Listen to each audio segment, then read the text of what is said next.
हैं और ट्रम्प ने ये कह दिया है कि वो गज़ा को टेक ओवर करने जा रहे हैं और गज़ा को ओन करेंगे और कहते हैं मेरे पास रीडेवलपमेंट प्लान है। अब ये जो वो चीज़ लेके आए हैं, दैट्स वेरी सरप्राइजिंग। अमरीकी सदर डोनाल्ड ट्रंप का गजा पर कब्जा करके अपनी मलकियत बनाने का ऐलान। नेतन्याहू के साथ प्रेस कॉन्फ्रेंस करते हुए कहा क्योंकि इसराइल का भी एक लॉन्ग टर्म प्लान तो यही था कि गजा को फ़लस्तीनियों से खाली कराया जाए और अब हफ्ते के रोज प्रेसिडेंट ट्रंप ने भी एक बयान में कह दिया, घर तबाह करने के बाद फ़लस्तीनियों से उनकी ज़मीन भी छीनने का मंसूबा। ट्रंप भी नेतन्याहू की दहशतगर्दाना ज़हनियत की हामी, गजा की पट्टी पर कब्जे का ऐलान कर दिया। वैसे तो हम सब ने बड़ी खुशी का इजहार किया कि हम एक्सपेक्ट नहीं कर रहे थे कि एक सीज़ फायर हो जाएगा, डोनाल्ड ट्रंप इसको कर देंगे। और इससे ये भी जाहिर हो रहा था कि बेंजामिन नेतन्याहू जो है डोनाल्ड ट्रंप की बात सुनने के लिए फिर भी तैयार हैं, लेकिन बाइडन जो है उनको उस तरह फोर्स नहीं कर पाए। लेकिन यहाँ पे हमें असली हकीकत का अंदाज़ा होता है कि actually what is the picture behind the scenes, कि डोनाल्ड ट्रंप के असल तासुरात हैं क्या। बिल्कुल नाज़रीन, ये एक इंतहाई ख़तरनाक खदशा जो अब दुनिया में जाहिर किया जा रहा है। मशरक़ वुस्ता में इस वक्त सूरत हाल ये है कि गजा पर दोबारा जो है वो जंगबंदी का जो ऐलान किया गया था, इजराइल ने आज फिर वहां पर जो है बमबारी की है। 52 लोग शहीद और कर दिए गजा में। अगर हम अपनी बात करें, पाकिस्तानी इनकी औकात क्या है, इनकी परफॉर्मेंस क्या है, इन्होंने आज तक क्या डिलीवर किया है? क्या आज का पाकिस्तान आपको ये समझाने के लिए काफी नहीं है?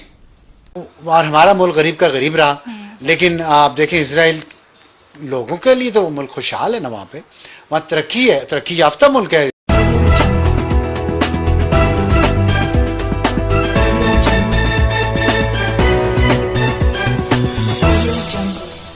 पता है कि Israeli prime minister Benjamin Netanyahu Washington DC में डोनाल्ड ट्रंप के साथ मिले हैं और ट्रंप ने ये कह दिया है कि वो गज़ा को टेक ओवर करने जा रहे हैं और गज़ा को ओन करेंगे और कहते हैं मेरे पास रीडेवलपमेंट प्लान है।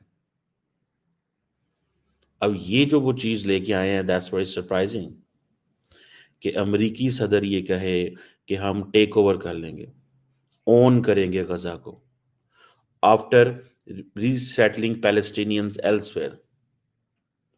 और इसकी ये है कि ये सारे के सारे जो लोग हैं इनको बाहर निकालें, इसको हम डेवलप करेंगे ताकि वापस, जारी बात है इसका मतलब है वापस वो कहते हैं हम किसी को लाएंगे नहीं लाएंगे, क्या होगा। ये जो यूएस की पॉलिसी है टुवर्ड्स इजराइल, पिछली हुकूमत की पॉलिसी ये थी to give maximum support to Benjamin Netanyahu, हर तरह की सपोर्ट देना। Whatever he did, you know, there was no law, there was no international law, there was no, he didn't listen anyone, by the way. जब कतरी prime minister and foreign minister ने ये बात की, उसने कहा what is required and important to understand, जो उसने बात की। ये जो डील आज बेंजामिन नेतन्याहू ने एक्सेप्ट की, ये वही डील है जो आज से 1 साल पहले भी थी, but Biden couldn't get him agree on this। लेकिन ट्रंप आया, ट्रंप ने उसको डराया और वो करा लिया। अब ट्रम्प कह रहा है कि आप लोगों को मरने की जरूरत नहीं है। This is what he said basically, आप लोगों को मरने की जरूरत नहीं है, हम आपको यहां से बाहर निकालेंगे। अब बेंजामिन नेतन्याहू के साथ इजराइल को तो ये प्लान बड़ा अच्छा लगेगा। वैसे तो हम सब ने बड़ी खुशी का इजहार किया कि हम एक्सपेक्ट नहीं कर रहे थे कि एक सीज़ फायर हो जाएगा, डोनाल्ड ट्रंप इसको कर देंगे। और इससे ये भी जाहिर हो रहा था कि बेंजामिन नेतन्याहू जो है डोनाल्ड ट्रंप की बात सुनने के लिए फिर भी तैयार हैं, लेकिन बाइडन जो है उनको उस तरह फोर्स नहीं कर पाए। लेकिन यहाँ पे हमें असली हकीकत का अंदाज़ा होता है कि actually what is the picture behind the scenes, कि डोनाल्ड ट्रंप के असल तासुरात हैं क्या। लेकिन ये बात यहाँ करना बहुत ज़रूरी है कि इजराइल के वज़ीर ख़जाना बेज़लेल स्मोट्रिक ने तो ये भी कहा है कि यहाँ तक उन्होंने कह दिया है कि गज़ा से फ़लस्तीनियों की माइग्रेशन को इनकरेज किया जाना चाहिए। ये एक इंतहाई ख़तरनाक बयान है। और अगर हम इस बारे में मज़ीद गुफ्तगू करें कि मिस्र और उर्दन ने साफ कह दिया है कि वो फ़लस्तीनियों को उनकी ज़मीन से निकालने की किसी भी कोशिश की मुखालफत करेंगे। 2 स्टेट सोल्यूशन का मतलब ये है कि फ़लस्तीनियों को उनकी ज़मीन पर रहने का हक है, लेकिन डोनाल्ड ट्रंप इस पर यकीन नहीं रखते।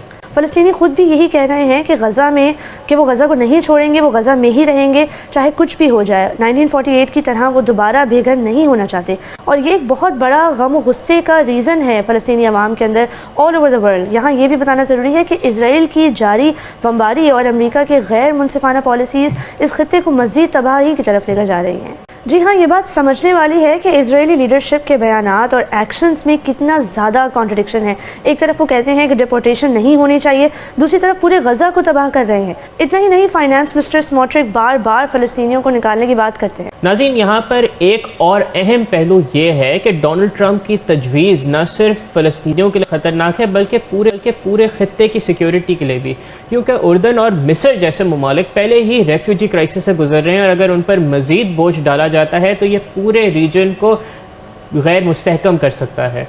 बिल्कुल, मसला ये है कि इसराइल की मौजूदा पॉलिसीज़ और अमरीकी सपोर्ट एक नए नकबा की तरफ लेकर जा रहा है।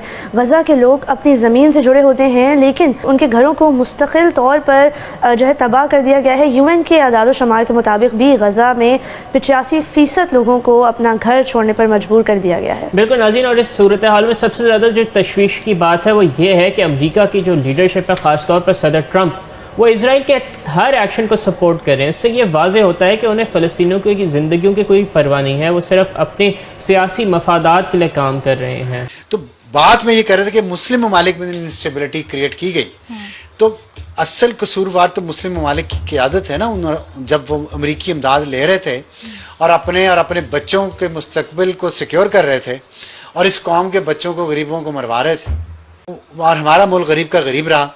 लेकिन आप देखें, इसराइल लोगों के लिए तो मुल्क खुशहाल है ना, वहाँ तरक्की है, तरक्की याफ्ता मुल्क है इसराइल। जंग हो रही है वहाँ, बिजली, पानी, सड़कें, हॉस्पिटल, एजुकेशन निज़ाम, और दुनिया में उनका बड़ा नाम है। उनके पासपोर्ट की इज्जत है। हमारी तरह जूते नहीं मारते वहाँ पे अमेरिकी एयरपोर्ट्स पे पाकिस्तानियों को, इतना कुछ करके। ये हमारा हाल है। इसराइल के साथ ऐसे नहीं करते। सिंस वो एला है और हम पार्टनर्स हैं, यूएस ने भी रिसेंटली ये स्टेटमेंट भी दिया है कि मिस्र में इंस्टेबिलिटी है, गुर्बत है। अफगानिस्तान में गुर्बत है, तबाही है, मुसलमान मुल्क है। जो गोरे की गुलामी जहनी अपने बच्चों को ट्रांसफर कर गए, वो ममालिक और ज्यादातर मुसलमान ममालिक वो तबाह हो गए। आप देख लें आगे। हम अब तक पोलियो भी खत्म नहीं कर सके। यूएस एड जो आ रहा था हमारे पास, और उस पर हम प्राइड लेते हैं कि पोलियो के इंजेक्शन, हम पोलियो के कतरे नहीं पिलाए। अब इराक देख लें, फिर उसमें भी $100 बिलियन लिया, वहां भी इंस्टेबिलिटी है। लेकिन ये है एक इसमें सिनेरियो जो बिल्ड किया जा रहा है कि यूएस एड हमेशा इंस्टेबिलिटी में ही यूज हुई है और मुल्कों को कमजोर रखने में यूज हुई है, तो उसमें कोई ज्यादा मतलब गलत बात नजर नहीं आती। जो आपने जिस तरीके से बताई है, जो खित्ते की सिचुएशन रही है, जिन मुल्कों के अंदर इंस्टेबिलिटी रही है, वो देखें यूएस एड इंस्टेबिलिटी आप इन ममालिक में देख लें। इस्लामिक ममालिक जो है उनमें इंस्टेबिलिटी रही है। हाँ, ना यूनाइटेड किंगडम में रही है, ना इसराइल में रही है, ना इंडिया में रही है, ना इसराइल में। तो वॉर वाली एक सिचुएशन तो है ना इसराइल में भी, एक कंटिन्यूअस वॉर। वो तो इसराइल अपनी मर्जी की वॉर कर रहा है ना, अमेरिका उसको सपोर्ट कर रहा है। अभी भी आज ये ट्रंप ने आके कल जो ऑर्डर जारी किए हैं, उसने वो 2000 टन वजनी बॉम्ब्स जो बंद कर दिए थे बाइडेन ने, इसराइल को देने दोबारा शुरू कर दिए कि लो और करो तुम जंग। और वो जो है नेतन्याहू अमेरिका पहुंचा हुआ है, वाशिंगटन DC, ट्रंप से मुलाकातें कर रहा है, वो दोस्त है। मोदी अगले हफ्ते जा रहे हैं अमेरिका। और ये देखिए ना, ये जो खित्ते में जो सूरत हाल बन रही है, और चाइना पे जो उसने 10% जो टैरिफ लगा दिया अमेरिका ने, और इंडिया के वज़ीर-ए-आज़म को बुलाया है, तो ये आपस में इन्होंने चाइना को जो कंटेन करने की पॉलिसी है ट्रंप की, वो उस पर अमल दरामद हो रहा है ना। मशरिक़ वुस्ता में इस वक्त सूरत हाल ये है कि गजा पर दोबारा जो है वो जंगबंदी का जो ऐलान किया गया था, इसराइल ने आज फिर वहां पर जो है बमबारी की है। दूसरी जानिब वो मामला लगता है कि खत्म होता हुआ नजर नहीं आ रहा। आई थिंक जो ट्रंप की प्रो इजराइल पॉलिसी है, सपोर्टेड बाय जो स्टेफेनिक है, इसकी UN में एम्बेसडर बनेगी, वो आप देखें नेतन्याहू का विजिट भी है, इसमें वो तो कह रहे हैं कि गजा को खाली कराएं, इसको क्लीन करें। और मेरे ख्याल में अरब स्ट्रीट जो है अलाउ ही नहीं करेगी लीडर्स को कि वो इस तरह का स्टेप लेके फलस्तीनियों को इतना ज्यादा बम्बार्ड करके, उनकी जेनोसाइड करके। ठीक है जी। अब वो सारे हैं जी कि डिस्ट्रॉयड बिल्डिंग्स हैं, हर चीज़ डिसमेंटल्ड है, अनएक्सप्लोडेड बॉम्ब्स हैं वहाँ पे, पता नहीं क्या क्या पड़ा हुआ है। This is what is said, basically डरा रहे हैं वो फलस्तीनियों को कि अभी तो अंदर बहुत सारे ऐसे बॉम्ब्स पड़े हुए हैं। ठीक है जी। अब हमास जो है वो जारी बात है इस पे बोली है, वो कहती है ये तो क्योस है। इससे पहले आपको पता है डोनाल्ड ट्रंप ने बात की थी कि इन लोगों को यहाँ से निकाल के तो और मुल्कों में शिफ्ट कर दिया जाए। आपको याद होगा पहले उन्होंने कहा जी जॉर्डन एंड इजिप्ट के अंदर इनको भेज दिया जाए। That was something which was there, Jordan and Egypt. ठीक है। अब लेकिन क्वेश्चन आता है कैसे करेंगे ये कैसे करेंगे ये। लेकिन अब मुस्लिम वर्ल्ड क्या कर सकती है? एक नया रेडिकल प्लान आया कि आप लोग यहाँ से निकल जाओ। मेरा ख्याल है उनके ज़हन में था कि अगर बम्बार्डमेंट इतनी हुई है कि सारे के सारे इलाके फारग कर दिए हैं तो यहाँ पे तो कुछ रहा ही नहीं है, तो हम क्यों मरने आते हो तुम। ये दिस इज़ व्हाट दिस है बेसिकली। तो पैलेस्टीनियंस इस पे इंसल्ट महसूस कर रहे हैं। अरब वर्ल्ड में पैनिक है, अरब वर्ल्ड ही ओन करती है ना, बाकी मुस्लिम वर्ल्ड तो नहीं उस तरह ओन करती। गो के गजा बीइंग मुस्लिम टेरिटरी सब उसको करते तो हैं कि ज्यादती हो रही है यार, ये क्या है। ठीक है जी, ये ज्यादती हो रही है, ये क्या है। अब आपको पता है जो जो गजा है ये तकरीबन 140 स्क्वायर माइल अब एक लैंड है। ठीक है जी, इजराइल के साउथ वेस्ट में मेडिटेरेनियन सी की कोस्ट के ऊपर। इसका बॉर्डर जो है अपने साउथ में it shares a border with Egypt. ठीक है जी, देन ये दो ही ऐसे इलाके हैं गजा एंड वेस्ट बैंक, ये दोनों जो हैं ये पैलेस्टीनियन टेरिटरीज हैं। ठीक है जी, लेकिन अब इन दोनों के अंदर बीच में गैप ही इतना, ये दोनों मिल ही नहीं सकती। ठीक है, उन्होंने क्या किया, उन्होंने वेस्ट बैंक के अंदर सारी सेटलमेंट्स कर ली हुई है, गजा को छोड़ दिया हुआ। So in West Bank they are living together, in Gaza there are only Palestinians जिनको रोज वो मारते हैं जब उनका जो दिल करता है, वहां पे हमास है एंड ऑल दिस। लेकिन ठीक है जी, ये सारे का सारा जो इलाका है ये अरबों ने लड़ लुड़ के देख लिया, किसी के हक में कोई नहीं। बाद में दे ऑल एग्रीड, ठीक है जी, वो सारे एग्री हो गए कि हाँ जी अब ऐसे करते हैं। ठीक है जी, मतलब this is what I understand. अब मैंने इसको जब पढ़ा, मैंने जब सुना, मैंने कहा यार ये तो तबाही मच गई है, ये तो तबाही मच गई है।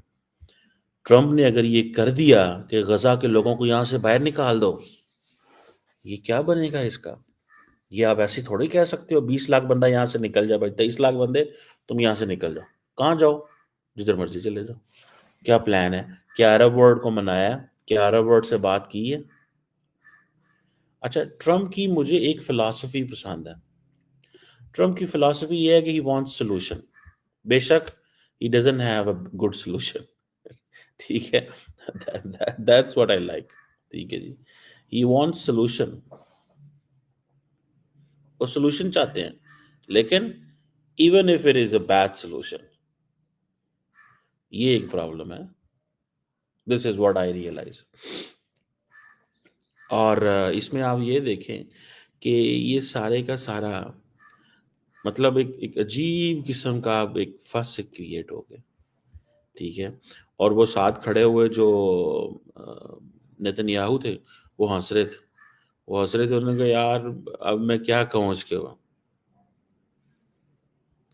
मैं क्या कहूँ इसके ऊपर कि ये लोगों को रिलोकेट करना कहता था। वो कहता ठीक है यही तो मैं करना चाहता हूँ। वो कहता है आप, ट्रम्प कहते हैं कि आप यहाँ से निकल जाएं, आपकी ज़िंदगी तबाह बर्बाद हो जाएगी, नहीं तो जाके कहीं ज़िंदगी और गुजारें। मतलब बड़े अजीब किस्म की। मैं एक बात बताऊँ आपको, might is right, simple formula यही है, माइट इज़ राइट। ठीक है जी, जिन लोगों को अब देखें, लोग परेशान हैं कि यार क्या होगा हमारे साथ, हमारी क्या, और किसी की जुर्रत नहीं है, मैं आपको बात बताऊं, किसी की जरूरत नहीं है वो ये कह सके कि ट्रम्प क्या कर रहे हैं। बहुत सारे बन के बैठे हुए हैं। That's military power, economic power, the United states, वो कहते हैं ना अपनी उसमें लगा हुआ है।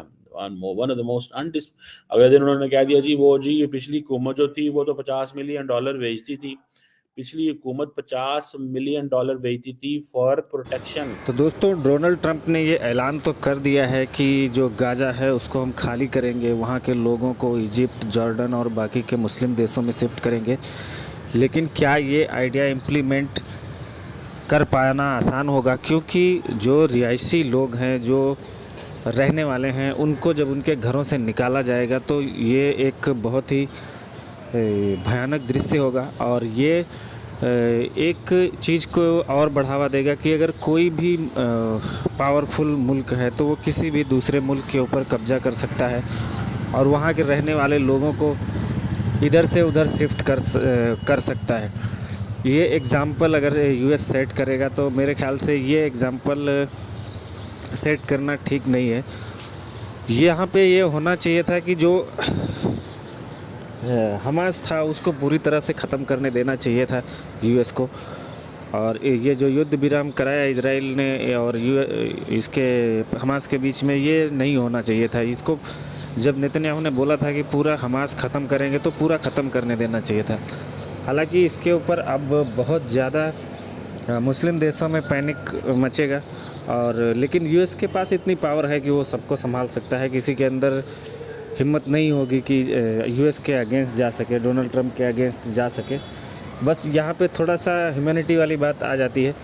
हाँ, जो बेचारे निर्दोष हैं उनका थोड़ा उनको तकलीफ़ नहीं होना चाहिए, लेकिन जो हमास के गुर्गे हैं इनको पूरी तरह से ख़त्म करना चाहिए था। फ़िलहाल ये न्यूज़ अब बनी रहेगी लगातार, और इसके ऊपर पाकिस्तान का मीडिया जितना रो सकता है उतना रोएगा। वो बात अलग की है कि पैलेस्टीन भी कश्मीर के मामले में पाकिस्तान को सपोर्ट करता है, इंडिया को उसने कभी सपोर्ट नहीं किया। तो मैं तो कहता हूँ सपोर्ट तो नहीं करना चाहिए इंडिया को पैलेस्टीनियों को, जो यूएस करे उनके साथ ठीक ही है। बस वहीं पे जो हिंदुस्तान में हमेशा होता है कि मानवता को सबसे ऊपर रखा जाता है, उसकी वजह से भले हिंदुस्तान थोड़ा सा सपोर्ट कर दे उनको, लेकिन ये है कि अब जो इन्होंने बोया था वो काटने का समय आ गया है।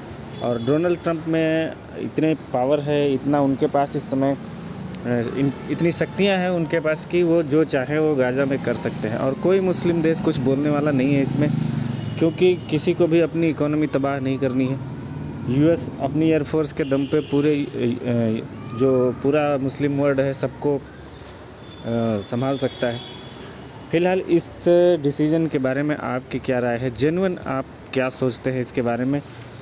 आप कमेंट करके बताइए, और मिलते हैं एक और नई वीडियो में।